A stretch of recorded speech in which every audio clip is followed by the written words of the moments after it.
Un buongiorno a tutti voi telespettatori, ben ritrovati all'appuntamento con Focus TG. Oggi domenica 25 settembre, giornata dedicata al voto, alla chiamata alle urne. Oggi giornata che sicuramente andrà a incidere sulla storia del nostro paese, di riflesso sulla storia della nostra regione. Sono 3,7, quindi 3.700.000 i veneti chiamati ad andare alle urne per esprimere la loro preferenza, giornata questa di silenzio elettorale, quindi diciamo che argomenti di politica oggi vengono messi momentaneamente in stand-by, però come primo servizio diamo subito una rinfrescata a chi dovesse ancora recarsi alla sede elettorale per esprimere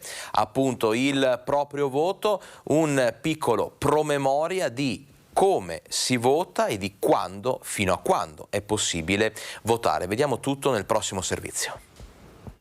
Per eleggere i 32 deputati e i 16 senatori assegnati al Veneto, per la prima volta potranno votare tutti i cittadini italiani maggiorenni. I seggi saranno aperti dalle 7 alle 23. Gli elettori dovranno presentarsi con un documento di riconoscimento e la tessera elettorale. Chi l'avesse smarrita o esaurita ne può chiedere una nuova agli uffici del municipio che saranno aperti per l'intera giornata di domenica. Il meccanismo di voto è lo stesso per la Camera, scheda rosa, e per il Senato, scheda gialla. Si può tracciare un solo segno sul nome del candidato uninominale e così il voto si estende anche ai collegi plurinominali. Se si vota sul simbolo del partito, il voto vale anche per il candidato uninominale. Si possono tracciare due segni indicando il simbolo e il candidato uninominale. Non si possono in ogni caso esprimere preferenze tra i candidati nella parte proporzionale. Non è consentito il voto disgiunto, cioè votare per candidati o liste non apparentate tra loro. Al seggio non sono ammesse armi e apparecchiature in grado di registrare. Ogni scheda è dotata del cosiddetto tagliando antifrode, con un codice alfanumerico progressivo che deve essere staccato dal presidente di seggio dopo che l'elettore abbia espresso il suo voto. I seggi saranno assegnati alle coalizioni che abbiano superato il 10%, alle liste in coalizione e a quelle singole che abbiano superato il 3%. Lo scrutinio inizierà alle 23, subito dopo la chiusura delle operazioni di voto. Queste le istruzioni per il voto. Ricordiamo che appunto i seggi saranno aperti fino alle 23 di questa sera.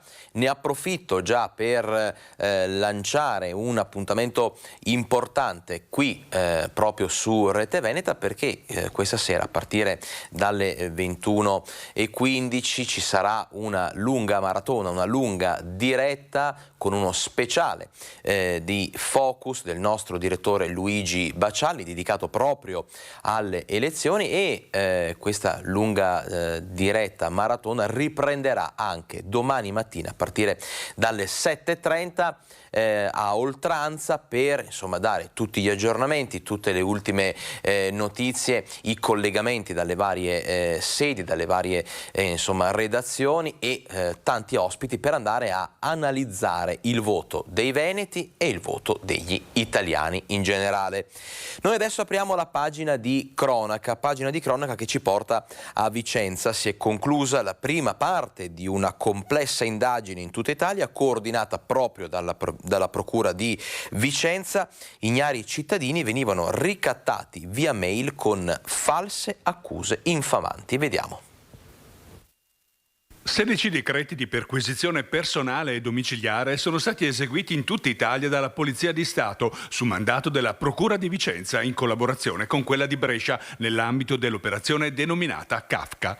Proprio come descritto in un romanzo del grande scrittore, ignari cittadini erano stati minacciati di venire arrestati e processati per reati inconsistenti.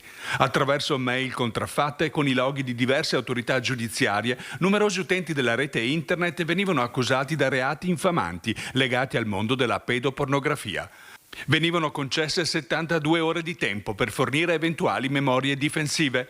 Per evitare che queste cosiddette prove venissero inoltrate ad un non precisato procuratore, scattava il tentativo di estorsione. Per far decadere le accuse, venivano indicate le coordinate bancarie dove effettuare il versamento delle somme di denaro. Ricatti veri e propri, eseguiti con modalità simili in tutta Europa. Un invio massivo di mail, praticamente uguali, dove venivano modificati alcuni dettagli e circostanze, ma tutti contenenti false citazioni in tribunale riferiti a reati penalmente rilevanti e legati a molestie sessuali sui minori. Gli inquirenti sono ancora al lavoro, l'indagine non è conclusa, sono ancora in corso infatti accertamenti tecnici sul materiale informatico con particolare attenzione ai collegamenti con l'estero. Non bisogna sentirsi onnipotenti alla guida. Queste le parole pronunciate ieri da Don Mauro Gazzelli nella messa officiata a ridosso del casello dell'A4 a Cessalto, un modo per ricordare le vittime della strada e un modo anche per aprire a nuovi spunti e a nuove riflessioni. Forse dovremmo ricordarci che di fronte alle tecnologie, quando abbiamo in mano un'automobile, non siamo onnipotenti. Al punto che moriamo, mi ha detto proprio ieri un anziano, come gli insetti sul vetro della macchina. Così, in un secondo. Sono parole forti, potenti, quelle che Don Mauro Gazzelli pronuncia durante la messa dedicata alle vittime della strada, ai loro familiari, ai feriti e anche ai soccorritori. Sullo sfondo quella A4 spesso teatro di terribili incidenti stradali, un'arteria che divide il cuore di Cessalto e che allo stesso tempo ha spezzato troppe vite. Qui, del resto, come in tutta la Marca, reduce da un'estate nera. 2200 incidenti fino al 2 agosto nella sola provincia di Treviso. Poi, secondo me, fa anche molto riflettere un altro dato. 21 morti lo scorso anno nel 210 km di rete autostradale di competenza delle Autovie Venete, quindi un morto ogni 10 km. A organizzare la giornata accanto a parrocchia, comune, provincia, ULS 2, l'associazione Il Melograno, presieduta da Daniele Furlan. Proprio nel tratto di autostrada che dietro di noi io ho avuto un incidente, sono stato tamponato da un camion con il risultato di rimanere tetraplegico, ovvero completamente paralizzato dal collo in giù. 21 anni fa, più o meno in questa stagione, anzi nel mese di ottobre, con le prime nebbie. Da qui la processione simbolica all'interno del piazzale della SME della statua della Madonna, che è stata posizionata per qualche minuto a pochi metri dall'autostrada, il tempo di una benedizione a quello ormai noto a tutti come il tratto maledetto. Alla funzione hanno partecipato anche i familiari di Samantha Renon, la 17enne cessaltina morta nell'aprile scorso a Salgareda nello scontro tra la sua moto e un'auto, e quelli di Nico Baldo, il 34enne travolto ucciso in via Callonga mentre era uscito di casa a piedi per recuperare il cane. A Cessalto i nomi dei concittadini morti sulle strade sono raccolti in quest'urna. È stata un'occasione oggi anche di unirci e di prendersi cura gli uni degli altri. Tutto lo spirito di comunità che deve lavorare proprio anche per la prevenzione, le scuole, le istituzioni, le parrocchie, gli oratori. Tutti dobbiamo parlare un linguaggio diverso e anche essere un po' più esigenti nel dare le regole. Noi adesso ci fermiamo per una piccola pausa pubblicitaria, rientriamo tra pochissimo, abbiamo ancora tanta cronaca di cui parlare e poi l'attualità e i nostri approfondimenti. A fra poco.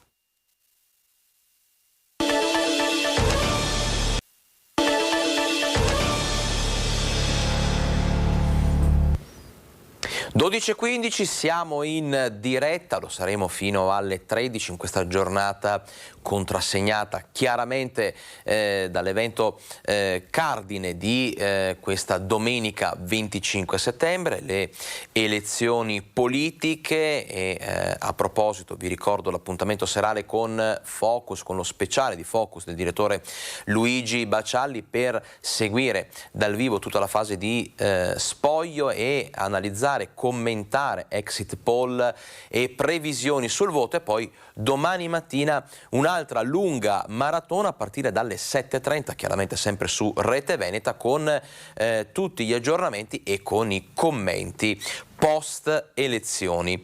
Noi abbiamo aperto la pagina di cronaca prima di andare in pubblicità, continuiamo con la cronaca e fortunatamente con una bella notizia, una storia a lieto fine, quella di Gloria, una tredicenne. Lo ricorderete che 10 giorni fa si era allontanata da casa senza dare più notizie di sé. Ebbene, è stata ritrovata dai carabinieri.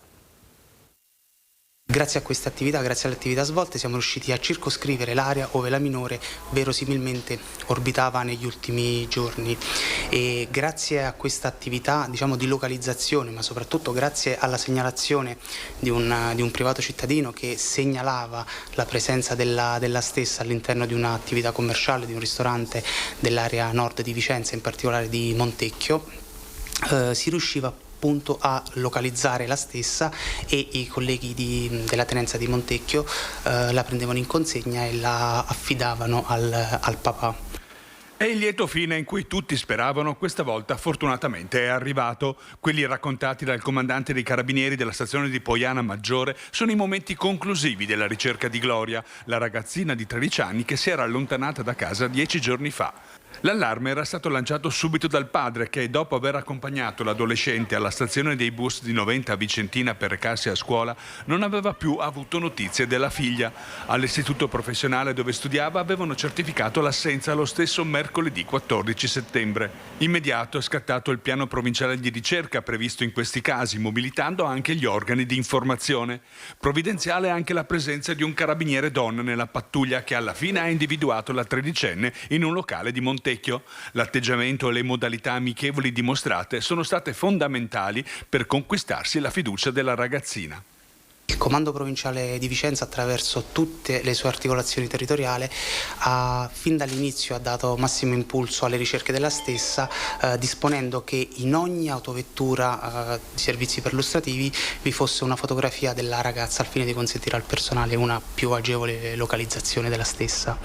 Come Comando Stazione abbiamo cercato di essere quanto più vicini possibili alla famiglia, al padre in particolare, con costanti contatti, con un dialogo e un confronto quotidiano.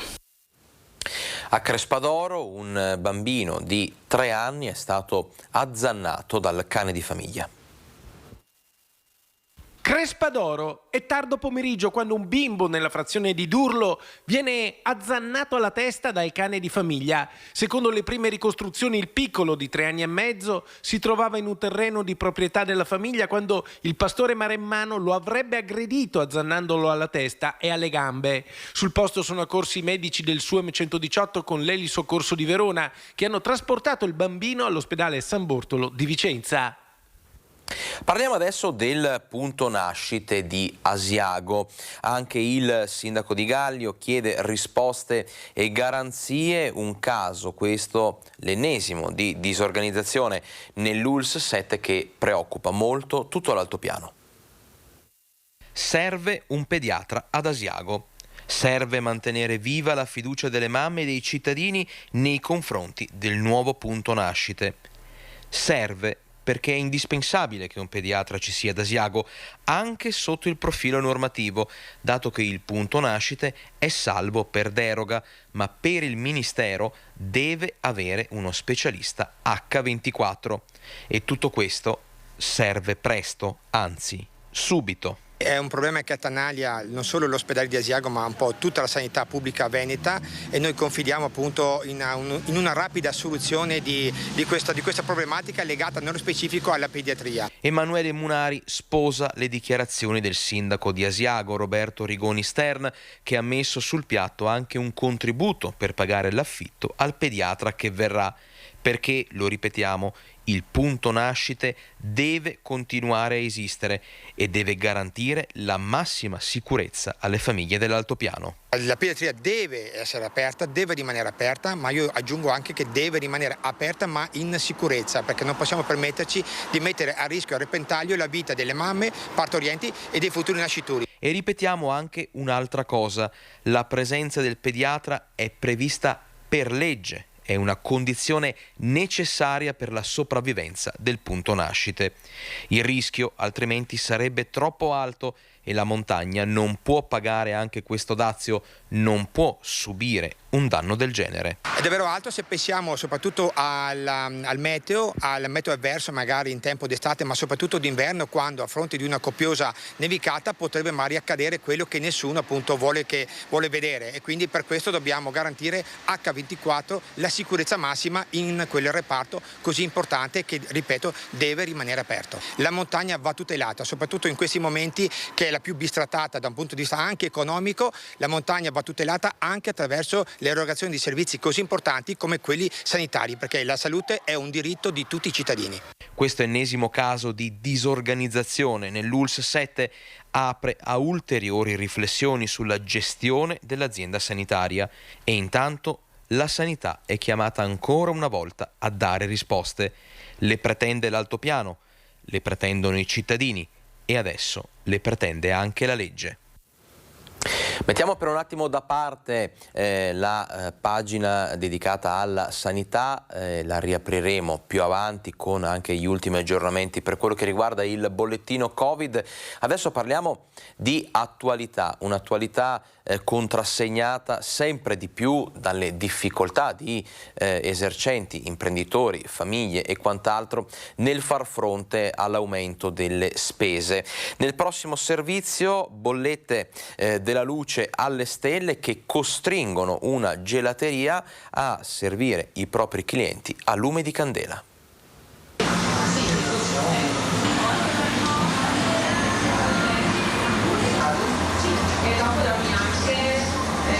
Abbiamo deciso di fare questa dimostrazione di protesta elegante per far vedere il nostro disappunto riguardo le bollette, l'aumento spropositato. Luci spente e candele ad illuminare il locale. Il gelato si gusta quasi al buio alla gelateria Fresca Idea di San Vendemiano, e l'atmosfera romantica delle candele è un modo per dimostrare l'enorme difficoltà nella quale tante imprese stanno sprofondando a causa del caro energia.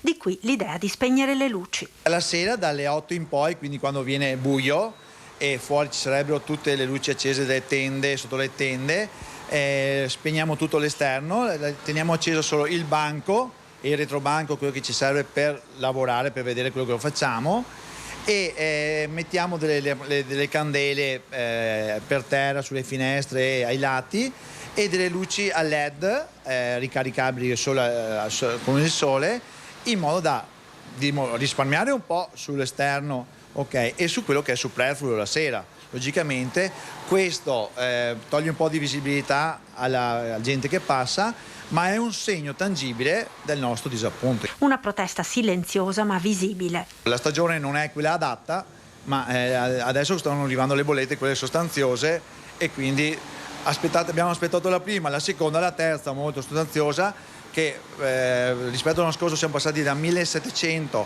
a 5.200. L'energia elettrica è indispensabile per una gelateria e non è certo possibile alzare la temperatura dei frigoriferi. Per risparmiare non resta che ridurre la stagione. Saremmo costretti a ridurre i mesi di apertura, perché logicamente una bolletta alta si fa risentire nei momenti di chiusura, e tamponare il più possibile con orari meno allungati d'estate. E nel prossimo servizio vi raccontiamo la paradossale vicenda di un albergatore che, proprio anche per far fronte a problemi energetici, ha chiesto di installare i pannelli fotovoltaici, ma la sua richiesta non è stata approvata. Scopriamo il perché. Una parte dei pannelli del progetto che abbiamo realizzato e presentato è stata bocciata, quindi abbiamo avuto un parziale diniego. Questo perché portiamo del documento ai luoghi e ai boschi del Parco Colli. Eccola la parete dell'albergo Mille Pini di Montegrotto Terme, dove il proprietario Emanuele Boaretto intendeva collocare un impianto fotovoltaico da 35 kW, finanziato anche da un contributo dello Stato.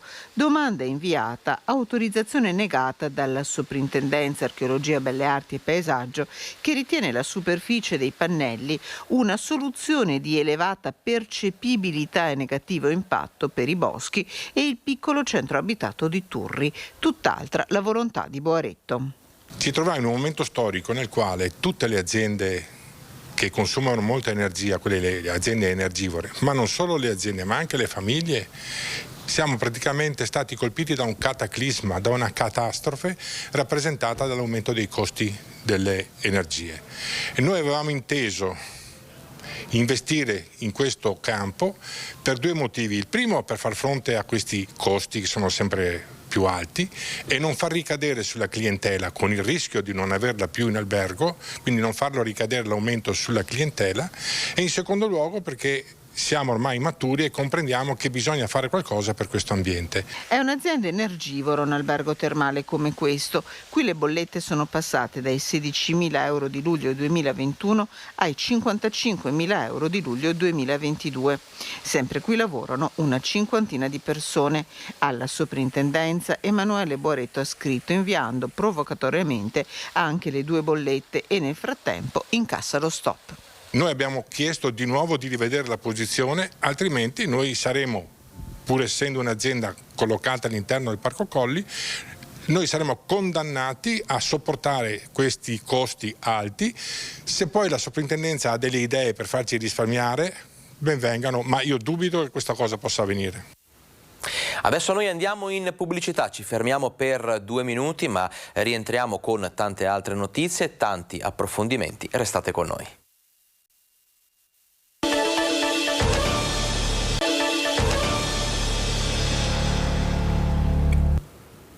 Ben ritrovati in diretta con Focus TG, abbiamo aperto la pagina dedicata all'attualità, lo sapete come vi raccontiamo da oramai diversi mesi, contrassegnata dalle difficoltà nel far fronte all'aumento dei costi, all'aumento delle materie prime, all'aumento delle spese per quello che riguarda le bollette di luce, gas e quant'altro. Adesso ci avviciniamo anche ai mesi più freddi, quindi una situazione che diventa ancora più critica e che sta mietendo le prime vittime anche illustri, perché parliamo degli impianti sportivi, ad esempio quelli adibiti al pattinaggio. Sono diversi quelli che hanno deciso di staccare la spina nel vero senso della parola.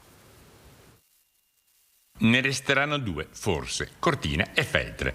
Parliamo di Palaghiaccio. A causa dell'aumento dei costi dell'energia elettrica, dopo Alleghe alza bandiera bianca anche a Pieve di Cadore.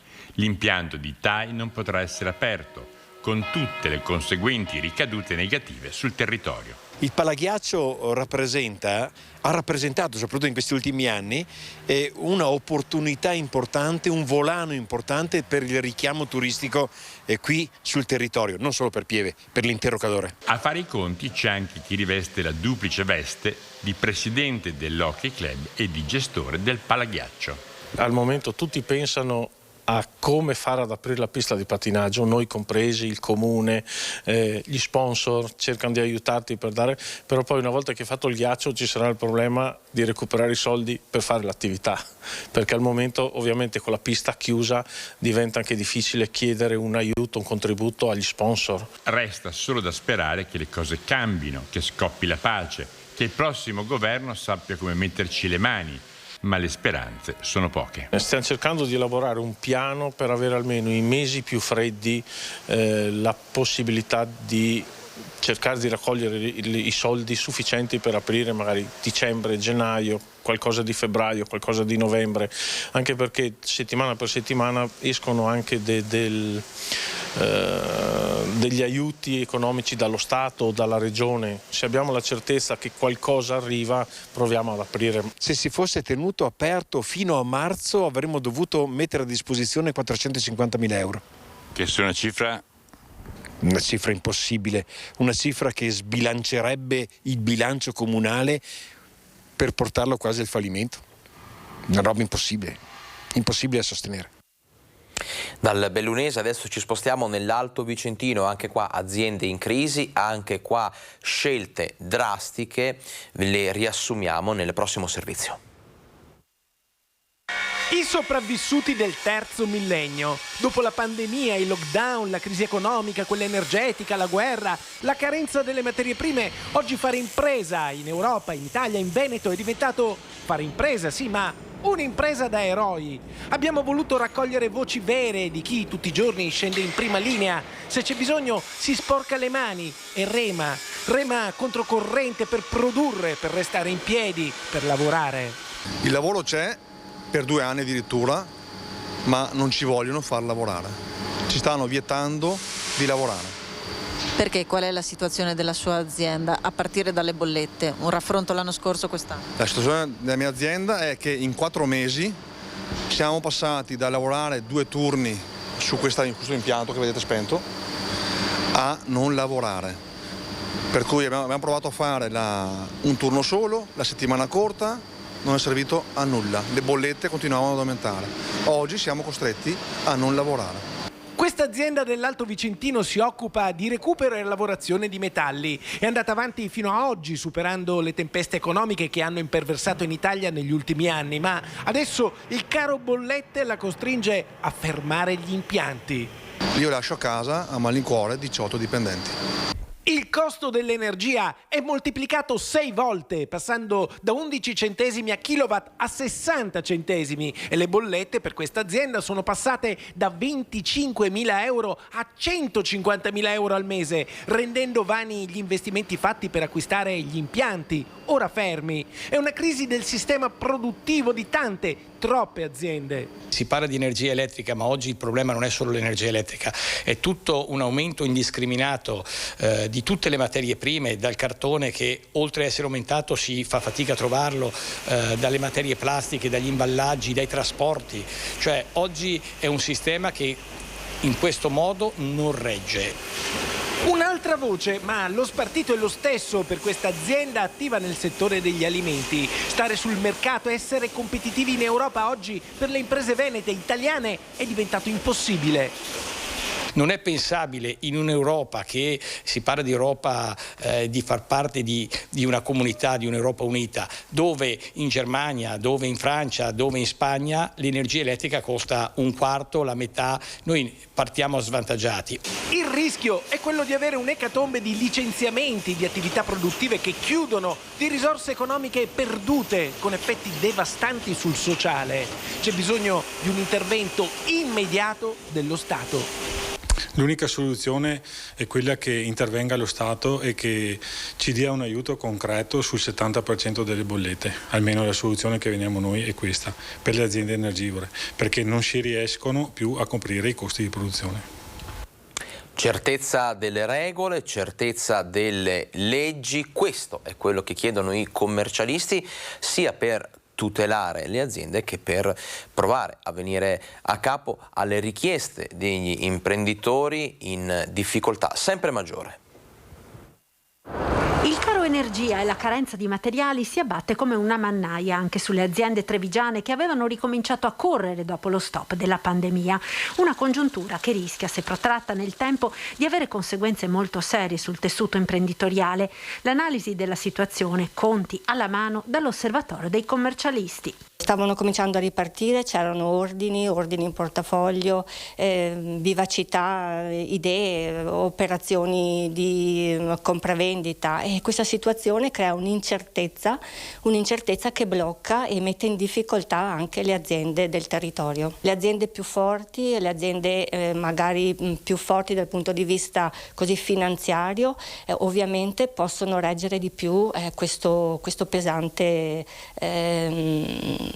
accrescimento del costo dell'energia e le altre sono in difficoltà. Una situazione preoccupante che comunque non fa venir meno la volontà tipica dei nostri imprenditori di proseguire l'attività, di rimboccarsi le maniche e trovare una soluzione nonostante le difficoltà. Di fronte alle difficoltà cercano di capire come risolvere per mantenere l'impresa, per mantenere e realizzare i loro progetti. Su un fronte, anche e soprattutto nell'ambito fiscale, le imprese chiedono regole certe in base alle quali poter prendere le proprie decisioni senza rischiare che bonus o agevolazioni varie finiscano per ritorcersi contro. La certezza delle leggi, la certezza delle norme e questa è una costante perché in questo momento ci sono anche delle agevolazioni fiscali che attraggono le imprese perché possono dare una boccata di ossigeno, per poi cosa può succedere? Può succedere succedere che nell'interpretazione di queste norme ci sono delle incertezze e questo crea un danno alle imprese. E il caro energia si fa sentire anche per le parrocchie. Sono infatti sempre di più i sacerdoti costretti a non accendere il riscaldamento. Nessuno rimarrà senza messa per il freddo, magari cambiano alcune abitudini. Quel che ormai è chiaro è che l'era del caro energia sta mettendo tutti davanti a un cambiamento, nessuno escluso, neanche la comunità della Chiesa. Illuminazione e riscaldamento preoccupano ogni giorno i tantissimi parroci del territorio, le cui risorse oggi non possono sostenere le bollette in arrivo dei prossimi mesi. Si corre quindi a ripari, molti sacerdoti nella Marca che hanno deciso di chiudere il riscaldamento. Coglie la Chiesa perché abbiamo tante spese nelle parrocchie, negli enti, nelle istituzioni e le nostre entrate sono spesso e in gran parte le offerte dei fedeli, la gestione è quanto più oculata del patrimonio, ma non abbiamo le grandi ricchezze che alle volte ci vengono attribuite ed è una problematica che aspettiamo tutti di vedere come si evolve. E nell'attesa di un'evoluzione di questo freddo vento, soprattutto geopolitico, le soluzioni per rimanere uniti alla comunità si cercano nel cambiamento. Se è troppo freddo bisognerà trovare qualche soluzione, magari si trova che si può celebrare in una chiesa usando meno le altre dove ci sono magari meno fedeli e ci sono chiese vicine. È un momento in cui la nostra creatività deve essere mossa non dalla paura ma dal desiderio di fare bene insieme. Ma arriva uno spiraglio di luce, un fondo di solidarietà da 10 milioni di euro istituito dai vescovi italiani. È un fondo importante da un certo punto di vista perché per trovare questi soldi la Chiesa italiana anche questa non ha le risorse infinite che vorremmo avere e però sono da suddividere siamo circa 236 diocesi in Italia, per fortuna siamo ancora tanti e dovremo veramente collaborare tutti. È un aiuto che credo per le comunità, per le diocesi più povere, più svantaggiate. Ci fermiamo adesso per l'ultimo break pubblicitario, prima delle 13 continueremo con tanti altri servizi dedicati all'attualità, alla scuola, all'economia, al lavoro e alla sanità. Restate con noi, ritorniamo fra 2 minuti.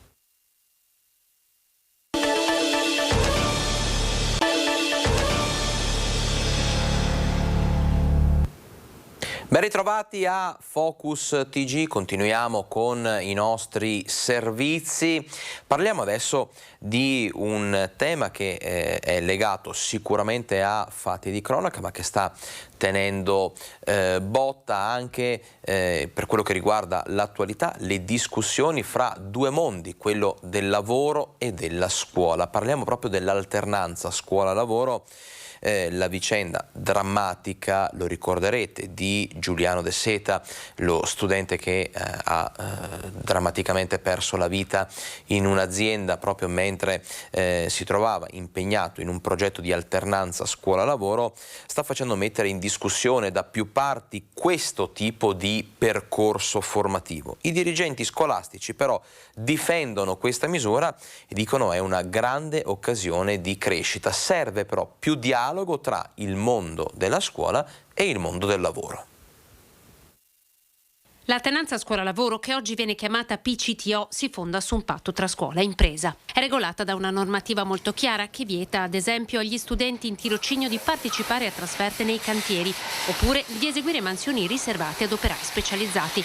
Un patto che deve essere rinnovato con il costante monitoraggio da parte di entrambi.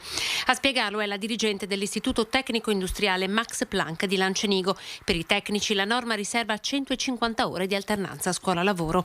Un percorso promosso dalla dirigente che non nasconde di aver anche dovuto intervenire in anni di applicazione diverse volte. Ci è capitato che ci dicano domani mattina parto e sto fuori 2 giorni perché andiamo nel cantiere tal dei tali e lì subito il tutor dice no, fermi tutti.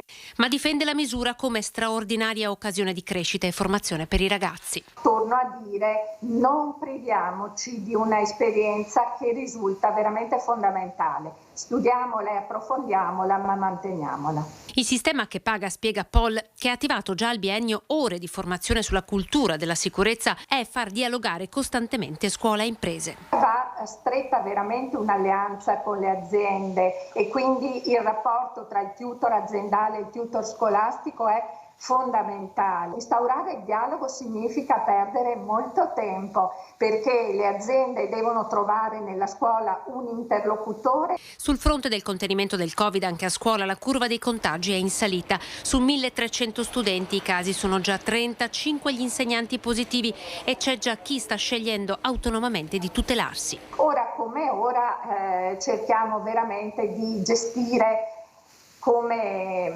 normale questo momento. Posso dire che vedo aumentare il numero di docenti che quotidianamente utilizzano la mascherina a prescindere. E a proposito di scuola, torniamo a parlare anche del problema del trasporto scolastico con gli autobus sempre più pieni. Ebbene, nel prossimo servizio il curioso sopralluogo del presidente MOM per vedere con i suoi occhi come stanno le cose. Io li ho visti con i miei occhi, stanno là ad aspettare l'ultimo autobus e sono invitati dei nostri agenti a salire in autobus e tante volte magari cercano la linea piuttosto che le navette e questo ovviamente incide anche sui tempi di arrivo alle scuole. Ha smesso i panni di presidente per confondersi con i pendolari che ogni giorno montano sugli autobus e trasformato quasi in 007 del trasporto pubblico ha finalmente capito perché nonostante i calcoli continuasse a ricevere lamentele sui servizi scolastici. Noi abbiamo parecchie proteste o telefonate dei genitori e ogni volta noi andiamo a verificare. Diciamo che abbiamo assestato tantissimo, ma insomma c'è anche un problema che gli studenti devono gioco a forza a darci una mano e salire sui primi autobus, non sugli ultimi. Insomma, altro che autobus sottostimati e corse affollate, sono i ragazzi che aspettano l'ultima corsa utile per poi accalcarsi pur di arrivare a scuola.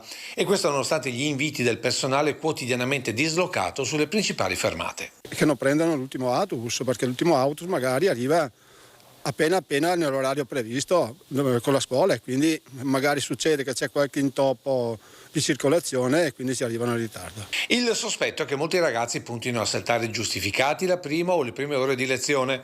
Per questo Collardon vuole andare oltre, così manderà tra gli studenti dei suoi agenti speciali per eliminare il problema nei luoghi e soprattutto nelle scuole dove i ragazzi si attardano maggiormente. Sono degli agenti accertatori che vanno a verificare i flussi e quindi vanno a verificare anche i carichi degli autobus.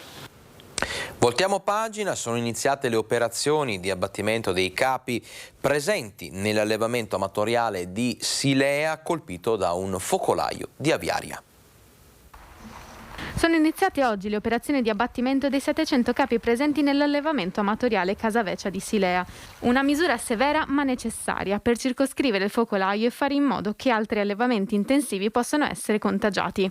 Ovviamente siamo partiti, oltre che con le azioni messe in atto presso questo allevamento, con la piena collaborazione poi dell'allevatore, abbiamo messo in atto le azioni di monitoraggio, di controllo sierologico, tamponi in tutti gli allevamenti appunto industriali che abbiamo nell'arco di 3-10 km. Un richiamo, un avvertimento alla popolazione, diciamo quelli che detengono invece allevamenti familiari, di avvisare i servizi veterinari in caso di mortalità anomala. Nessun allarmismo dunque, ma innegabile il danno economico e sociale oltre che affettivo. Siamo abituati a avere tutti questi casi di influenza aviaria. L'anno scorso in Veneto abbiamo registrato circa 140 focolai di influenza aviaria con un grosso danno per l'economia, per questo il mondo dell'imprenditoria dell'avicolo e anche, io dico sempre, un grosso danno sociale, perché questo vuol dire privare il mercato di disponibilità di carni e quindi innalzamento di prezzi. Tutto era iniziato dopo che l'allevatore ha notato una strana moria dei suoi capi, subito comunicata al veterinario. Dopo aver accertato le condizioni dell'allevamento e trovando tutto in perfetta norma, si ipotizza che l'introduzione del virus possa essere avvenuta tramite l'avifauna selvatica già infetta. Una situazione che può capitare, spiega il direttore del Dipartimento di Prevenzione, soprattutto in allevamenti all'aperto come quello quello in questione, che si trovano vicino a corsi d'acqua. Un'operazione complicata, quella dell'azienda sanitaria, agevolata però dal proprietario dell'allevamento. Stiamo lavorando assieme con grande collaborazione, quindi lo ringrazio come parte pubblica, tutti lo ringraziamo perché è stato responsabile fin dall'inizio. Poteva anche non segnalare la mortalità, invece si è fatto carico a tutela dell'economia e degli altri allevamenti. E adesso parliamo di arte, di cultura, perché Possagno celebra il suo concittadino più famoso. Stiamo parlando chiaramente di Antonio Canova in occasione dei 200 anni dalla sua scomparsa, e lo fa rimettendo a nuovo la Casa Museo. Arrivano al culmine le celebrazioni del bicentenario della morte di Antonio Canova, sepolto il 16 ottobre 1822 nella sua Possagno che gli aveva dato i natali nel 1757. Mostre, pubblicazioni e lavori di restauro sono al centro dei programmi pensati dal Museo Gipsoteca e dalla Fondazione. Siamo fortunatamente abituati al bello e a Canova e, come dicevo, vogliamo riportare tutto il nostro museo a quello che è lo splendore natale, iniziando dalla sua casa natale per arrivare poi all'Ala Lazzari e all'Ala Scarpa. Nella volontà di restituire la casa con quegli elementi utili a mantenere quella che è la casa natale dell'artista, quindi quell'aspetto, se vogliamo, romantico, che si senta che è la casa dell'artista, ma allo stesso tempo dotarla di quella che è la strumentazione utile a essere un museo dei giorni d'oggi. La rinnovata Casa Museo sarà inclusiva e accessibile per sordi e ciechi, a misura di famiglia, con le visite guidate domenicali. Dal 28 settembre sarà online il nuovo sito. Possagno è al centro di tutte queste attività perché l'artista qui è nato e qui riposa. Quindi il 16 di ottobre ci sarà una giornata davvero molto intensa, all'apice di queste celebrazioni. Alle 11 il vescovo di Treviso Michele Tomasi presiederà la messa al Tempio. A seguire sarà inaugurata la casa natale dell'artista. In serata il presidente della Fondazione Canova, Vittorio Sgarbi, terrà una lezione magistralis arricchita da brani musicali. Vogliamo essere in tutto e per tutto un paese turistico, come dobbiamo essere, in onore al nostro più grande concittadino Antonio Canova, e quindi abbiamo rifatto tutto il Viale Canova, rifaremo anche una parte della piazza, abbiamo fatto 2 anni fa tutta la piazza e quindi vogliamo essere un paese turistico, vogliamo presentarci al meglio ai turisti che vengono a godere di Canova. La mostra su Canova al Museo Bailo di Treviso è stata prorogata al 2 ottobre, mentre a metà mese aprirà a Bassano l'esposizione Io, Canova, genio europeo. E a Silea torniamo per parlare di una panchina che sensibilizza i cittadini sul tema dell'incontinenza. Questa è proprio una panchina per non vergognarsi più di dire che si è incontinenti. Questo è il significato dell'inaugurazione sul parco vicino alla centrale idroelettrica di Silea, perché questa condizione colpisce una fascia importante di tutti noi che in parte è ancora invisibile proprio per vergogna. L'incontinenza è una malattia che colpisce tutte le fasce di età, in prevalenza le fasce di età al di sopra dei 60 anni, però può interessare anche donne giovani con conseguenze di traumi da parto, o anche i bambini, o anche gli uomini, specialmente quelli operati per interventi alla prostata. La condizione, chiamiamola condizione, colpisce circa il 15% della popolazione. Diciamo i dati sono stabili nel tempo, ma quello che invece è ancora più importante è che questi numeri potrebbero essere più alti perché c'è un sommerso non conosciuto. Persone che non accettano questa condizione, molte volte a seguito di altre malattie, e che tendono a chiudersi senza capire che solo condividendo si può migliorare la propria qualità della vita. La patologia dell'incontinenza o la persona stomizzata all'inizio è un grave problema sociale, anche un disagio psicologico. Infatti esistono questi gruppi di automutuo aiuto o una rete di psicologi. Rete importante non solo per la condizione emotiva ma anche per situazioni pratiche, considerando ad esempio che una scatola di sacchetti appositi costa oltre 150 euro e dura di media 10 giorni, mentre la medicazione quotidiana per chi vive questa condizione non costa meno di 40 euro. Materiale che viene in parte fornito dalle USL ma che non basta mai. Ecco perché non ci si deve vergognare di chiedere aiuto. I presidi sono costosi e non si possono neanche detrarre sulle tasse perché sono presidi ospedalieri. Allora cosa facciamo? Li doniamo chi ci fa richiesta, anche perché a volte ne salvano anche di più di quelli che sono dal piano terapeutico. Ecco quindi cosa sta dietro a questa panchina blu, ma solo nella targhetta perché il Parco del Sile non ha permesso altro, ma anche nella passeggiata organizzata subito dopo l'inaugurazione. Camminare insieme, quindi vuole far sentire le persone non più sole, non più isolate, quindi vuole cercare di fare comunità a tutti i livelli e far capire che oltre alle strutture sanitarie a cui ovviamente ci si rivolge, ci si può rivolgere anche a strutture associative.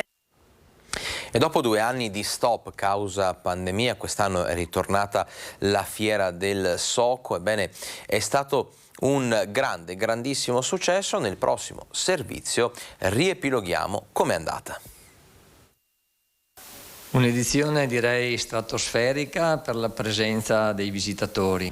Ecco una perfetta sintesi della Fiera del Soco 2022, una rinascita che ha funzionato. Dopo 2 anni di pandemia a Grisignano ha riacceso le luci la più grande e antica Fiera del Veneto. Certo, abbiamo avuto veramente molti grattacapi, nel senso che, voglio dire, partire con una società che in qualche modo abbiamo rimesso in piedi da metà maggio e organizzare una manifestazione di questo tipo in pochissimi mesi è stata un'impresa davvero ardua. Teniamo presente che scontiamo e abbiamo scontato in maniera importante un tema legato all'incognita della pandemia. Molti operatori ovviamente chiedevano, nel momento in cui davano l'adesione e versavano le prime caparre, se potevamo garantire un eventuale ritorno nel caso ci fosse stato un blocco dell'ultimo minuto, perché non dimentichiamo che abbiamo vissuto un'estate con il virus in crescita e quindi le preoccupazioni c'erano. Le incognite c'erano, ma alla fine la fiera ha fatto i numeri: 10 chilometri lineari di bancarelle con 800.000 visitatori in 7 giorni. Le bancarelle abbiamo avuto un 10-15% in meno rispetto all'edizione 2019, però di converso abbiamo saputo riorganizzare una fiera dando nuove iniziative, nuovo impulso eccetera, e ha fatto sì che è stata una fiera che come presenza di pubblico, voglio dire, è stata veramente entusiasmante. Tutto è stato fatto nel segno del risparmio per fronteggiare un'altra grande incognita, il costo dell'energia. La crisi energetica sicuramente è importante e inciderà molto anche nei conti della fiera. Pensiamo soltanto che abbiamo dovuto accettare a torto collo qualsiasi prezzo sulla fornitura della materia prima, abbiamo cercato di contenere i consumi spegnendo le luci prima, cioè abbiamo fatto tutte quelle iniziative possibili e immaginabili, ma dire oggi qual è il costo dell'energia elettrica è veramente qualcosa di rimane un grande punto interrogativo. Un punto interrogativo che otterrà una risposta tra pochi giorni, il 30 settembre. Stiamo attendendo il 30 settembre, data della fatturazione da parte dell'operatore, del fornitore di energia, per capire a quanto ammonterà. Noi eravamo partiti con un budget ugualmente significativo, ma se basta lo vedremo soltanto alla fine e questo rappresenta la grande incognita anche per noi. Rispetto alle ultime edizioni, questa della Rinascita è stata costruita sul risparmio con un taglio di costi da 300.000 euro. La scommessa per il futuro credo sia proprio questa. Abbiamo lavorato affinché tutto possa essere messo ai punti di partenza per una fiera 2023 che sarà altrettanto strepitosa, per non dire la migliore in assoluto. Prima di salutarci, un riepilogo della situazione Covid, piccolo miglioramento della situazione appunto in Veneto, dove i contagi sono in calo rispetto a ieri. 2.717 i nuovi positivi, 24 ore fa invece superavano di poco i 3.300. Nei reparti medici degli ospedali sono ricoverati 480 malati per Covid, 9 in meno rispetto alle ultime 24 ore. Crescono invece le terapie intensive, +1 che salgono a 19 in tutto il Veneto. È davvero tutto per questa edizione di Focus TG, vi ricordo l'appuntamento questa sera con lo speciale elezioni, invece per tutto il resto noi ci rivediamo domani. Grazie e buona giornata.